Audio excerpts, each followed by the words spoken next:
Thanks for clicking my channel English with Alim Yusuf. We are going to discuss Richard Matheson's short story Button Button today. I shall discuss it under three headings. Number one, about author. Number two, synopsis of the story. Number third, themes. Number one, about author. Richard Matheson was born in 1926 and died in 2013. He was a famous American science fiction and screenplay writer. He wrote the short story Button Button in 1970. Richard Kelly made movie The Box on Button Button in 2009. Let's discuss the synopsis of the story. The title of the story symbolizes to greed or death. It's a satire on human nature. ये इंसानी फितरत पे तनकीद है. There are three main characters of this short story. Number one, Arthur Lewis. Number two, Norma Lewis. Number third, Mr. Stewart. Norma Lewis और Arthur दोनों मियाँ बीवी हैं, जबकि मिस्टर स्टीवर्ट एक कंपनी का इंतहाई एक्सपर्ट एम्प्लॉय है. Norma and Arthur Lewis lives in a flat in New York. Norma और Arthur Lewis न्यूयॉर्क एक फ्लैट में रहते हैं. Both are job holders. दोनों ही जॉब करने वाले हैं. Norma is by nature greedy and selfish woman. फितरतन नॉर्मा एक लालची और खुदगर्ज किस्म की औरत है. While Arthur is a man of good morals, जबकि आर्थर एक बहुत अच्छे अखलाकियात का हामिल पर्सन है. One day they receive a mysterious lock box with a button on it and a note that says Mr. Stewart will call on you at 8 p.m. एक दिन क्या होता है कि दोनों का एक बॉक्स रिसीव होता है जिसपे एक नोट लिखा होता है कि मिस्टर स्टीवर्ट आपको 8 बजे मिलने आएगा. Mister Stewart comes and introduces himself to Norma and Arthur. Mister Stewart Arthur को और नॉर्मा को बटन जुड़ने के बारे में बताता है कि अगर आप बटन को प्रेस करते हैं तो दुनिया के किसी हिस्से में किसी पर्सन की डेथ हो जाएगी, लेकिन आप उस पर्सन को जानते नहीं होंगे.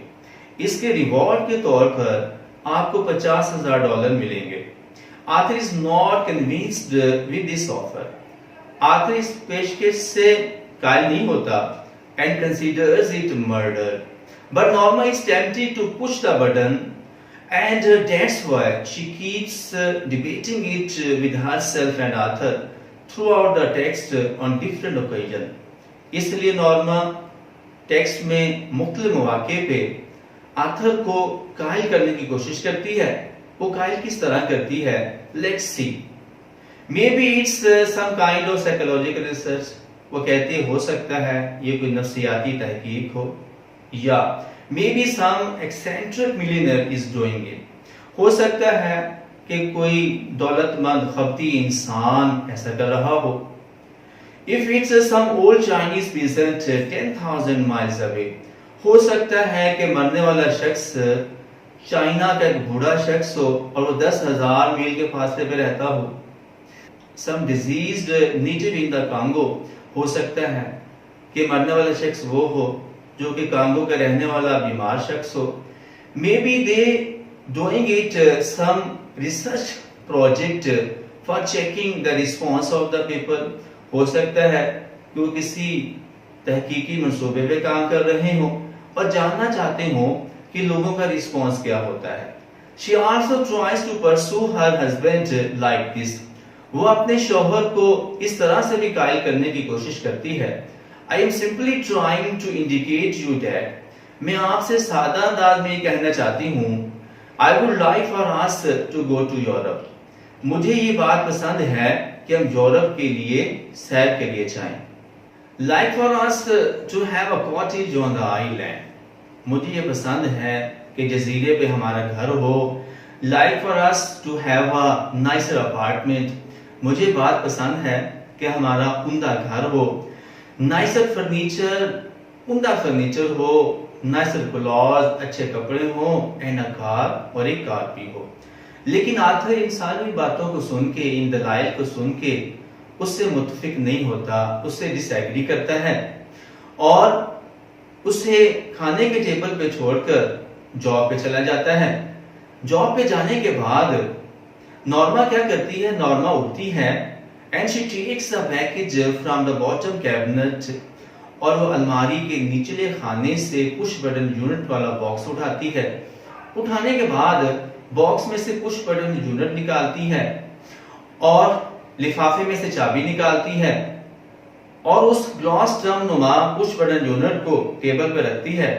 टेबल पर रखने के बाद उसे अनलॉक करती है और उसका बटन दबा देती है। बटन दबाने के बाद एक खौफ की सख्त लहर उसमें से गुजरती है, उसके जिस्म में से गुजर जाती है। ये उसे महसूस होता है, लगता है किसी की मौत वाकई हो रही है। ये बटन दबाने के बाद वो जॉब पे चली जाती है। जॉब से जब वो वापस आती है तो उसे लिनॉक्स इन हॉस्पिटल से कॉल रिसीव होती है, जिसमें बताने वाला उसे बताता है कि सबवे एक्सीडेंट में उसके हस्बैंड की डेथ हो गई है। और जब इस खबर को सुनती है तो उसे बहुत शॉक लगता है, बहुत ज्यादा डिस्टर्ब होती है और इसी परेशानी में उसे आर्थर की $25,000 की पॉलिसी भी याद आती है, जो कि हादसाती मौत की सूरत में उसकी जो इंडेमनिटी थी, जो उसे उसका तावान मिलना था, कंपनसेशन मिलनी थी, वो $50,000 मिलने थे। जब इस खबर को सुनती है तो उसे आर्थर की $25,000 की इंश्योरेंस पॉलिसी भी याद आती है, जो हादसाती मौत की सूरत में डबल मिलना थी, यानी वो $50,000 की सूरत में मिलनी थी। इसके बाद नॉर्मा बहुत ज्यादा टेंस में होती है। वो बेसुध बोर्ची खाने में जाती है, बॉक्स को टोकरी से उठाती है और बोर्ची खाने के बेसन पे जाके उसे मारना शुरू हो जाती है। मारते हुए उसे नहीं पता चलता कि वो उसकी फिंगर्स जख्मी हो जाती हैं, लेकिन जब उसे मारी होती है तो नीचे वाला हिस्सा जब टूटता है, बॉक्स जब सेपरेट होता है तो उसमें कुछ भी नहीं होता। There were no nails, screws, transistors, wires and tubes. वहां कुछ भी नहीं होता। The box is empty. Box खाली होता है। इसके बाद नॉर्मा बहुत टेंस होती है कि इसी दौरान उसे मिस्टर स्टीवर्ट की कॉल आती है। मिस्टर स्टीवर्ट से वो पूछती है, आपने मुझे कहा था कि मरने वाले शख्स को मैं जानती नहीं होंगी, लेकिन मेरा तो हस्बैंड मर गया। मिस्टर स्टीवर्ट उसे जवाब देते हैं, dear lady, my dear lady, do you really knew to your husband? मोहतरमा, क्या तुम्हें पता है कि तुम अपने शौहर को अच्छे तरीके से जानती थी? अगर तुम जानती होती तो कभी भी बटन प्रेस ना करती। ये सरफेस लेवल पे कहानी है। इस कहानी में अबहाम है कि स्टीवर्ट ने जो बॉक्स दिया वो तो खाली था, तो फिर आर्थर की डेथ कैसे हो गई? मेरे ख्याल में ऐसा हो सकता है कि मिस्टर स्टीवर्ट उस इंश्योरेंस कंपनी का ही एम्प्लॉय हो, उसी ने उसे भेजा हो, क्योंकि आमतौर पर जो इंश्योरेंस कंपनी होती है, जब किसी पर्सन की डेथ होती है तो डेथ होने पे वो उस पर्सन की फैमिली को उसके जो बाकी इंस्टॉलमेंट्स होती हैं, बाकी प्रीमियम्स होते हैं, वो उसे अदा नहीं करना पड़ते, वो उसे पैसे देते हैं और इसके लिए एक फंक्शन ऑर्गेनाइज किया जाता है। हो सकता है कि कंपनी अपना बिजनेस न्यूयॉर्क में इंक्रीज करना चाह रही हो, इसलिए उन्होंने ये प्लान बनाया हो और आर्थर जो है उसकी डेथ होगी। अब ये सोचने की बात है, नॉर्मा कभी भी पुलिस के पास नहीं जाएगी ये बताने के लिए कि उसने आर्थर को मारा है, यानी ये कत्ल छुपा का छुपा रह गया और कंपनी का काम भी हो गया।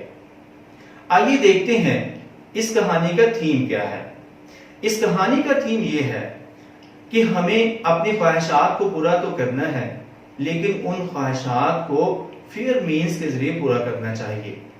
आइए देखते हैं इंपॉर्टेंस ऑफ फेयर अर्निंग, हलाल कमाने की अहमियत क्या है। नबी सल्लल्लाहु अलैहि वसल्लम के पास एक सहाबी आते हैं और पूछते हैं, या रसूलुल्लाह, मैं ये चाहता हूँ कि मैं जो दुआ भी अल्लाह ताला से करूं, अल्लाह ताला मेरी दुआ को कबूल फरमाए। नबी सल्लल्लाहु अलैहि वसल्लम ने फरमाया, अगर तू ऐसा चाहता है कि तू जो दुआ भी अल्लाह ताला से मांगे वो दुआ कबूल हो जाए, तो हराम नहीं खाना। जब हराम का एक लुकमा खाया जाता है तो 90 डेज की इबादत अल्लाह ताला खत्म कर देते हैं। ऐसे ही नबी सल्लल्लाहु अलैहि वसल्लम ने फरमाया, खुशखबरी दी, हलाल कमाने वाले को अल-कासिबु हबीबुल्लाह, कि फेयर अर्निंग करने वाला, फेयर अर्न्स करने वाला अल्लाह ताला का दोस्त है। हजरत इब्राहीम अलैहिस्सलाम को जो अल्लाह ताला ने दोस्त का टाइटल दिया, उसके बाद नबी सल्लल्लाहु अलैहि वसल्लम ने अपने उम्मती को यह एहसास दिया कि हलाल रोजी कमाने वाला अल्लाह का दोस्त है।